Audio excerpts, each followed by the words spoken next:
What is your reaction to the scenes we've been seeing unfold in Gaza in recent hours?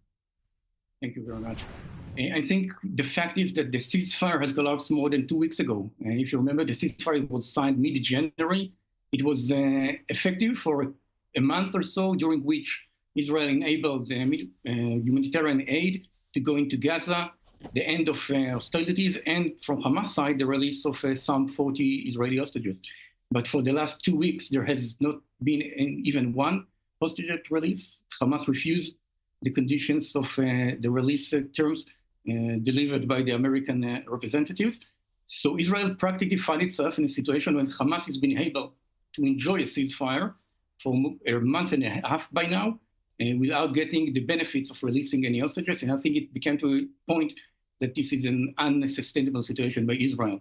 And I think Israel practically lacks any other pressure tools on Hamas besides the military action. And this is what the Israeli government chose to do in order to try to jumpstart the negotiation on the release of the remaining hostages once again.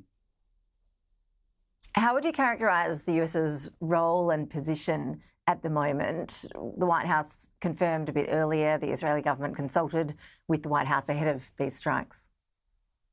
I think the current relationship between the Trump administration and the Israeli decision makers is very close. I think the perspective of how to deal with terror organizations, Hamas in Gaza, the Houthis in Yemen, is pretty much aligned. And I think the sensation of not being able to push forward with a ceasefire agreement and with the release of the remaining hostages is understandable when it comes from the White House point of view. And I think Israel has a lot of backing coming out from Washington to do what it needs in order to push Hamas to continue with the ceasefire, to continue with the release of the remaining hostages. And I think this is what we're seeing. I think we should remember that both Israel and Hamas went into the ceasefire with total contradicting goals.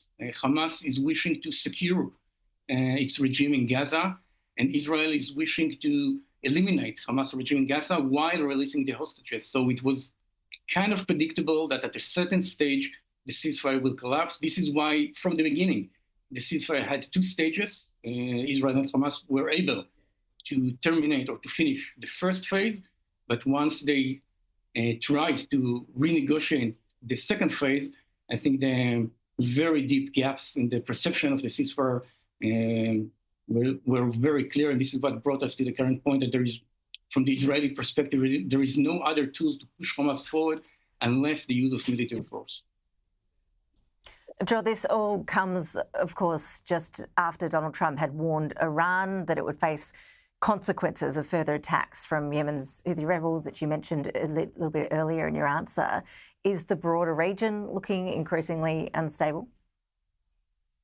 I think there is not a direct connection between the situation in Yemen and what happens in Gaza. I think it's more like a sentiment coming out from both Washington and Jerusalem that a harsh response is needed in order to convince both Hamas and the Houthis to change their modus operandi. And I think this is what we're saying.